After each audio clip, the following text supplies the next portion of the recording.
വീണ്ടും സംഘർഷത്തിലേക്ക്. Police road ഉപരോധം തടയുന്നു. പോലീസ് റോഡ് ഉപരോധം തടയുകയാണ്. സ്വാഭാവികമായി KSU പ്രവർത്തകരുമായി സംഘർഷത്തിലേക്ക് പോകുന്ന കാഴ്ചയാണ് ഈ ഒരു ഘട്ടത്തിൽ കാണുന്നത്. പോലീസിന് അവർക്ക് ഈ റോഡിൽ നിന്ന് മാറ്റിയേ പറ്റൂ. പോലീസിന് ആളുകൾ ഈ റോഡിൽ നിന്ന് പൂർണ്ണമായി മാറ്റിയേ പറ്റൂ. പോലീസ് അതിനുവേണ്ട സജ്ജീകരണങ്ങൾ ഒരുക്കുന്നു. ഈ ഒരു ഭാഗത്ത് പക്ഷേ KSU പ്രവർത്തകർ പിരിഞ്ഞു പോകാതെ നിൽക്കുന്ന ഒരു കാഴ്ച. എന്തായാലും പ്രവർത്തകർ പിരിഞ്ഞു പോകാൻ തയ്യാറാവുന്നില്ല.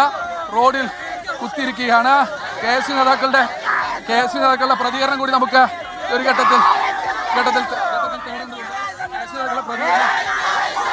KSU നേതാക്കളുടെ പ്രതികരണം. അറസ്റ്റ് ചെയ്യാതെ തിരിഞ്ഞു പോയില്ലെന്നാണോ?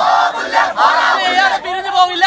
ലഹരി മാഫിയ സംഘത്തെ പോലീസ് അറസ്റ്റ് ചെയ്തിട്ട് മാന്യമായി സമരം ചെയ്യാൻ വന്ന KSU പ്രവർത്തകർ, വനിതാ പുറപ്പെടുന്ന KSU പ്രവർത്തകരെയാണ് ഇവർ വലിച്ചറസ്റ്റ് ചെയ്യാൻ നോക്കുന്നത്. പോലീസ് ഇവിടുത്തെ MDM കഞ്ചാവ് മടിക്കുന്നവരെ പിടിക്കാൻ ഈ ധൈര്യം കാണിച്ചാൽ കേരളം മുതലാവില്ല. Police arrest. ടൗൺ CI ആദങ്കാന്റെ നേതൃത്വത്തിലുള്ള പോലീസ് സംഘം അറസ്റ്റ് ചെയ്ത് നീക്കുന്ന കാഴ്ചയാണ് കാണുന്നത്. പോലീസ് വാഹനം ഇവിടേക്ക് കൊണ്ടുവന്നിട്ടുണ്ട്. KSU പ്രവർത്തകരെ വലിച്ചഴച്ചു കൊണ്ടുപോകുന്നു. ലഹരി വ്യാപനം തടയുക എന്നാണ് അവരുടെ ആവശ്യം. പക്ഷേ പോലീസിനെ സംബന്ധിച്ചിടത്തോളം അവർക്ക് ഈ റോഡ് ക്ലിയർ ചെയ്യേണ്ടതുണ്ട്. നിരവധി വാഹനങ്ങൾ പോകുന്ന പ്രധാനപ്പെട്ട പാതയാണ്. സ്വാഭാവികമായി അവർക്ക് ഈ റോഡ് ക്ലിയർ ചെയ്യേണ്ടതുണ്ട്. പോലീസുമായി വീണ്ടും ഉന്തും തള്ളിലേക്കും വലിച്ചു ഒരു സാഹചര്യം. പോലീസ് ലാത്തി വീശുമെന്നാണ് ഈ കണ്ടറിയേണ്ടത്.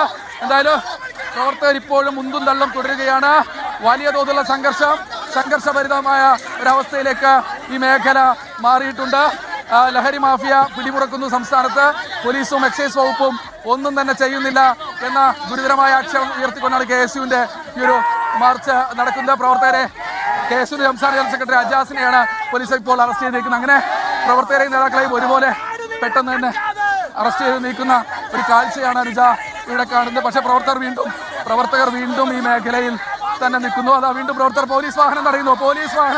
പോലീസ് വാഹനത്തിന് മുകളിൽ കയറി നിന്നുകൊണ്ടാണ് ഈ പ്രതിഷേധം നടത്തുന്നത്. പോലീസ് വാഹനത്തിന് മുകളിൽ കയറി നിന്ന് പ്രവർത്തകർ ഈ പ്രതിഷേധം നടത്തുന്നു. അവർ മാറുന്നില്ല. ദൃശ്യങ്ങൾ ഭീകരമാണ്. പോലീസ് വാഹനം